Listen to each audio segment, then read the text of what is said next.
Hello किसान भाइयों, कैसे हैं आप लोग। आशा करता हूं आप सभी लोग अच्छे होंगे। मैं विकास राज, आपका चिरपरिचित, आपका किसान मित्र। दोस्तों, आज मैं आपको बताऊंगा सरसों की पैदावार कैसे अच्छी कर सकते हैं और किस तरह से अच्छा मुनाफा ले सकते हैं, और कौन कौन सी वैरायटी के बीज अच्छे होते हैं, कौन कौन सी हाइब्रिड वैरायटी होती हैं, और किस मात्रा में खाद वगैरह हमें देना चाहिए, रासायनिक खाद।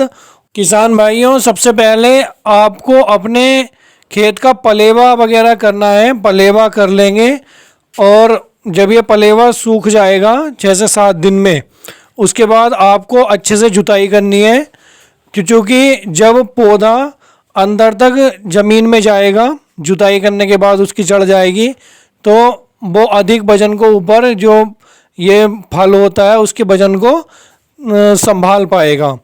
तो इसलिए जुताई अच्छे से करनी है। और चूँकि आज 1 अक्टूबर है और ये जुताई होती है, इसकी जुताई या बुआई होती है सरसों की 5 से 20 अक्टूबर तक, या पूरे अक्टूबर भी इसकी बुआई चलती रहती है। और दोस्तों, इसके बाद जब आप इसकी अच्छे से जुताई कर लेंगे 1 से 2 बार, उसके बाद में मैं आपको बता रहा हूँ कि आपको कौन कौन से खाद का उपयोग करना है बोने से पहले ही, जिससे आपकी ज़मीन अच्छी हो जाएगी तैयार। सबसे पहला हमारा खाद होता है डीएपी। डीएपी में दोस्तों क्या क्या होता है? डीएपी में होता है फॉस्फोरस और नाइट्रोजन, ये इन दोनों की मात्रा होती है। और एक खाद होता है आपका एसएसपी, सिंगल सुपर फास्फेट। इसमें क्या क्या हो पाया जाता है? आपका सल्फर, कैल्शियम, जिंक इसमें पाया जाता है, और हमें डीएपी और सिंगल सुपर फास्फेट को मिला देना है, जिससे हमारी पैदावार अच्छी हो। इसे मिलाना है, और इसमें डोज कितनी कितनी लेनी है, डीएपी की कितनी डोज लेनी है, और एसएसपी सिंगल सुपर फास्फेट की कितनी डोज लेनी है। डीएपी की लेनी है 30 किलो प्रति एकड़, और एसएसपी सिंगल सुपर फास्फेट की लेनी है 50 से 70 पर एकड़ बुआई से पहले। और उसके बाद में यदि आप पोटाश डालना चाहते हैं अच्छे उत्पादन के लिए, तो पोटाश दे सकते हैं 25 से 3 किलोग्राम। इससे क्या होता है दोस्तों मेरे किसान भाइयों, इससे जो हमारी ये है सरसों है, इसकी पाले से लड़ने की और जो गर्मी वगैरह रोग वगैरह होते हैं इससे लड़ने की क्षमता बढ़ जाती है। और सल्फर का काम क्या होता है, और इसमें आप अलग से भी सल्फर डाल सकते हैं, डीएपी और सिंगल सुपर फास्फेट के अलावा सल्फर डाल सकते हैं। कौन सा सल्फर डाल सकते हैं दोस्तों? वेंटोनाइट सल्फर आप डाल सकते हैं। ये 10 से 15 किलोग्राम डलता है प्रति एकड़ में।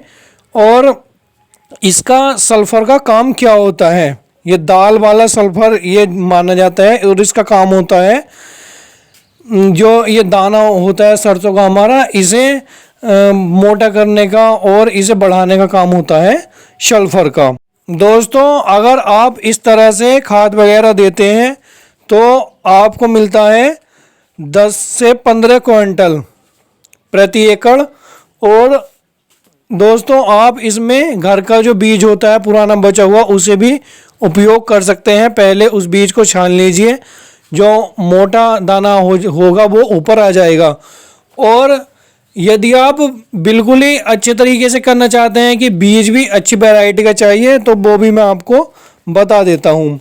उसके लिए सबसे पहले नंबर पर मैंने लिया है SMH 108, ये हमारा बीज है, और ये पाले में भी काम करता है। यदि यहाँ पर पाला पड़ता है तो यहाँ पर भी ये बीज काम करता है, और इसका रिजल्ट बहुत अच्छा है।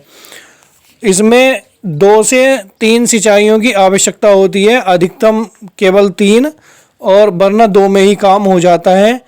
और 120 से 130 दिन में ये फसल पक जाती है सरसों की। और दूसरे नंबर पर आता है पायोनीर। पायोनीर 45,546 होता है एक, और एक होता है 45,547। इसकी पौधे की लंबाई होती है 160 से 180 सेंटीमीटर।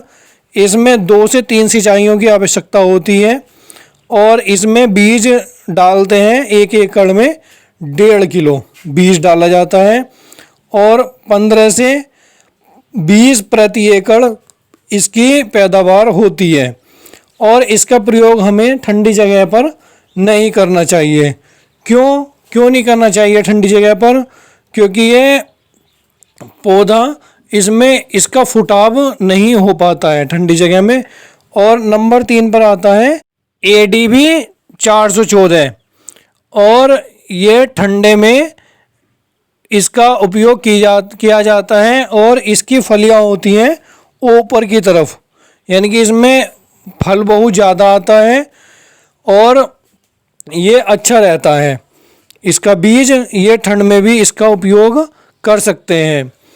और इसमें 2 से 3 सिंचाइयों की आवश्यकता होती है, और ये पौधा भी 130 से 140 दिन में पक जाता है। और अब आगे आता है 10 से 15, और इस कंपनी का नाम है स्टार एग्री सीड्स।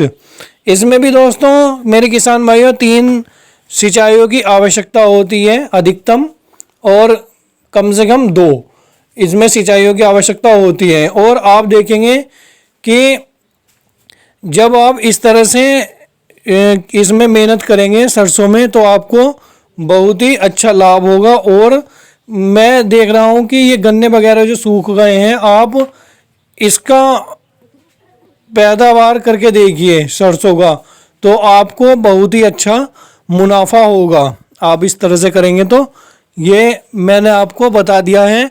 दोस्तों मैं विकास राज बस आपसे विदा लेना चाहता हूँ। मिलते हैं नई वीडियो में नई जानकारी के साथ। जैसे कि हमने एक मुहिम चलाई है कि हमें किसानों को जागरूक करना है, क्योंकि किसान अभी भी पुराने तरीके से खेती कर रहा है। बस दोस्तों मैं विकास राज आपसे यही गुजारिश करूँगा कि हमारे चैनल को सब्सक्राइब कर लीजिए और बेल आइकन को दबा लीजिए। धन्यवाद।